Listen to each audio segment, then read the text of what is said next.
Hai strangers, welcome to our strange world.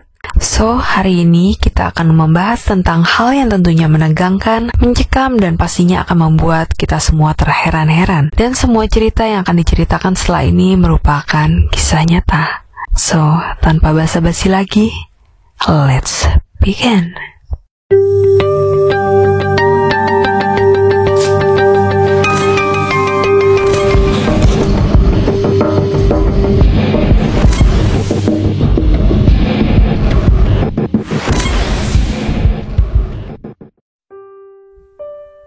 Pembunuhan Changke terjadi di Nakano, Tokyo, Jepang.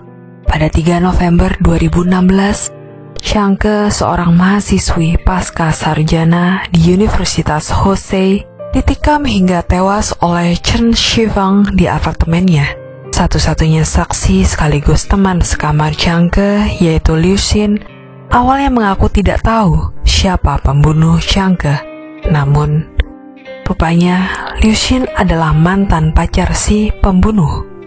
Kabar mengejutkan lainnya adalah selama pembunuhan itu, Liu Xin tidak melakukan upaya apapun untuk menyelamatkan Changke dari pembunuhnya.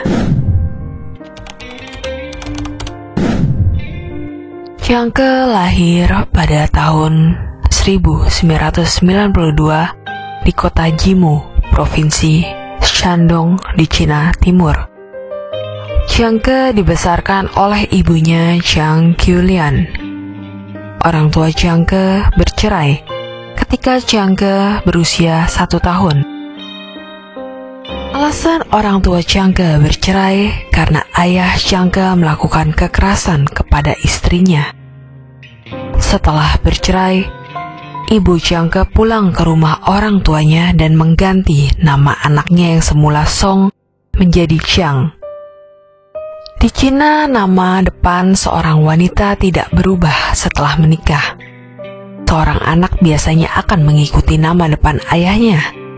Namun, jika terjadi perceraian, maka nama depan sang anak bisa diubah dengan nama depan sang ibu dengan mengajukan permohonan ke Biro Keamanan Publik setempat.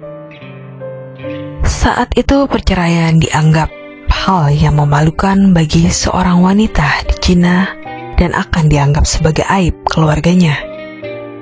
Oleh karena itu, Chang Qiulian berpindah dari rumah orang tuanya dan tinggal bersama Changke. Untuk menghidupi keluarganya, Chang Qiulian bekerja di banyak tempat. Namun, mereka tidak sanggup untuk membayar uang sewa rumah saat itu yang berjumlah 80 yuan atau sekitar 170.000 rupiah. Meskipun hidup serba kekurangan, Chang Qiulian selalu mengajarkan pada anaknya untuk selalu berbuat baik dan menolong sesama. Selama sekolah, Changke selalu mendapatkan peringkat dan nilai yang bagus. Ketika SMP, Changke mulai berteman akrab dengan Liu Xin karena sama-sama berasal dari daerah Qingdao dan juga rumah mereka hanya berjarak 10 km, membuat mereka berteman. Sementara itu, Liu Xin sendiri lahir pada tahun 1992. Ia berasal dari distrik Chengyang di kota Qingdao. Namun persahabatan Changke dan Liu Xin harus terpisah karena sibuk mengejar pendidikan masing-masing. Pada musim panas tahun 2010, Liu Xin belajar bahasa Jepang di Universitas Taishan di Qingdao. Sementara Changke pindah ke Weihai untuk belajar di perguruan tinggi junior. Pada tahun 2014, Liu Xin pergi ke Jepang untuk belajar bahasa. Di tahun yang sama, Changke mengikuti Self-Taught Higher Education Examination atau STHEE di Chufu untuk gelar sarjananya. Kemudian di tahun 2015, Liu Xin mendaftar sebagai mahasiswa pasca sarjana di Universitas Daito Bunka di Tokyo. Pada bulan Mei 2016, Liu Xin bertemu dengan Chen Shifeng, Sebagai sesama mahasiswa asal Cina yang kuliah di Universitas Daito Bunka, keduanya langsung jatuh hati. Kemudian mereka mulai berpacaran dan tinggal bersama di sebuah apartemen di daerah Takashima Daira. Chen Shifeng lahir pada tahun 1991.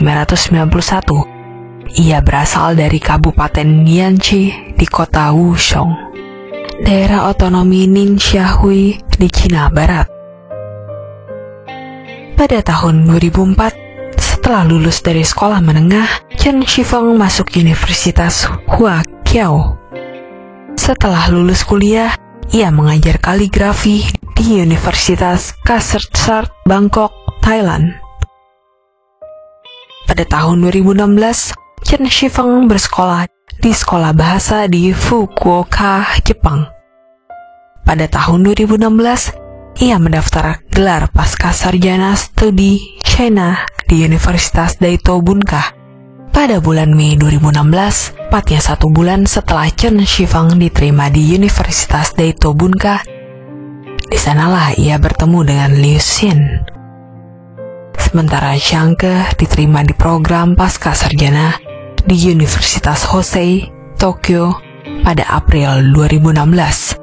Karena Changke dan ibunya selalu hidup sederhana, sangat tidak mungkin untuk mereka bisa membiayai kuliah Changke di Jepang. Beruntungnya rumah sewaan Changke digusur untuk pembangunan jalan kota. Dan sebagai gantinya, mereka mendapatkan 2 rumah siap huni. 1 rumah mereka jual untuk membiayai kuliah Changke di Jepang.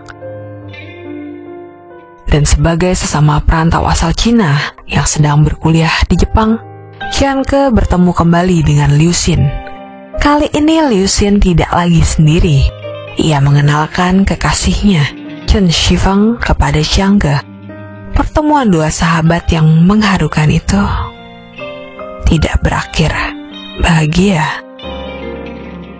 Hubungan Chen Shifeng dan Liu Xin yang awalnya mesra berubah menjadi adu cekcok hingga Liu Xin memutuskan Chen Shifeng. Ia bergegas pindah dari apartemen Chen Shifeng, namun Liu Xin sadar ia tidak memiliki tempat untuk tinggal. Ia pun teringat dengan sahabatnya, Changke. Sifat Changke yang baik hati dan penolong pasti mau menampungnya. Pada 2 September 2016, Liu Xin secara paksa pindah ke kamar Changke. Kamar Changke yang kecil terlalu sempit untuk ditempati 2 orang, sehingga Changke tidak bisa belajar. Bahkan ia rela belajar di toko hamburger karena kamarnya penuh sesak. Liu Xin juga sering menggunakan barang Changke tanpa permisi. Biaya sewa kamar Changke sepenuhnya ditanggung oleh Changke. Pada tanggal 2 November 2016, Chen Shifeng yang masih belum bisa melupakan Liu Xin berhasil menemukan apartemen tempat tinggalnya. Chen Shifeng dengan lancang masuk ke kamar Changke yang saat itu tidak terkunci dan hanya ada Liu Xin di situ. Liu Xin mencoba untuk menghubungi Changke yang saat itu tidak ada di rumah. Changke menyarankannya untuk menelepon polisi. Namun Liu Xin menolak karena tidak ingin menarik perhatian. Kemudian Changke pulang ke apartemennya. Ia berusaha membujuk Chen Shifeng untuk pergi.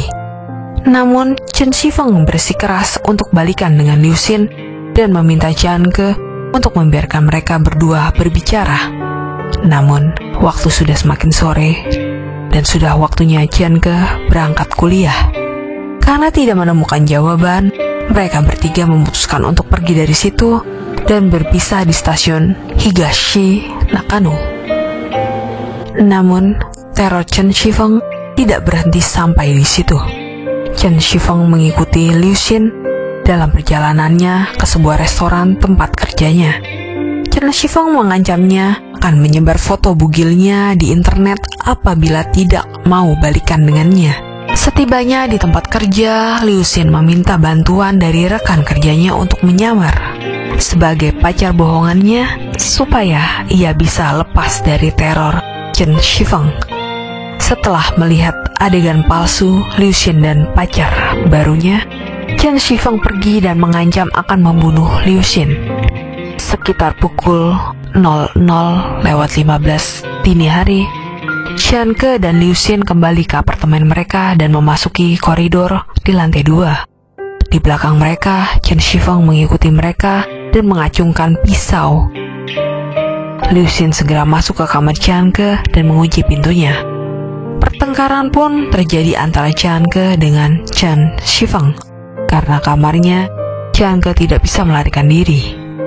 Chen Shifeng yang meradang karena Liu Xin masih menghindarinya langsung menikam Xianke 10 kali. Terkejut dengan tindakan iblisnya itu, Chen Shifeng segera melarikan diri dari lokasi kejadian. Selama pembantaian Xianke, Liu Xin tetap berada di dalam kamar Xianke dan menghubungi polisi. Xianke segera dibawa ke rumah sakit, namun naas, ia meninggal di tempat karena kehabisan banyak darah. Awalnya setelah kejadian itu, Liu Xin mengaku tidak tahu siapa pelakunya. Polisi tidak percaya. Mereka melakukan investigasi pada ponsel Liu Xin. Di dalamnya terdapat pesan singkat yang berisi ancaman dari Chen Shifeng. Kemudian, pada tanggal 7 November 2016, kepolisian setempat berhasil menangkap Chen Shifeng di apartemennya karena dicurigai melakukan ancaman ke Liu Xin di hari pembunuhan Xianke.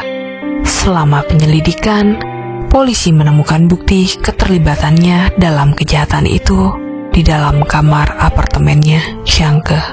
Pada tanggal 14 Desember, jaksa secara resmi mendakwa Chen Shifeng dengan tuduhan intimidasi dan pembunuhan. Dan kasus tersebut kemudian dijadwalkan untuk disidangkan pada bulan Desember 2017. Persidangan berlangsung hingga 20 Desember, melibatkan kesaksian Jiang Qiulian dan Liu Xin. Chen Shifeng akhirnya dijatuhi hukuman 20 tahun penjara atas pembunuhan tersebut. Itu tadi merupakan kisah kelam dari Xianke yang secara sadis harus dibunuh oleh mantan pacar dari sahabatnya sendiri. Semoga kita semua dijauhkan dari orang-orang yang bersikap seperti benalu dan harus pintar dalam memilih pergaulan. Gimana menurut kalian dari cerita ini? Jangan lupa untuk tinggalkan pendapat kalian di kolom komentar. Dan buat kalian yang nextnya mau ngebahas tentang sesuatu, boleh banget tulis di kolom komentar ya. Dan jangan lupa juga untuk like, komen, dan subscribe channel YouTube ini. Thank you guys for watching and see you in the next video. Bye.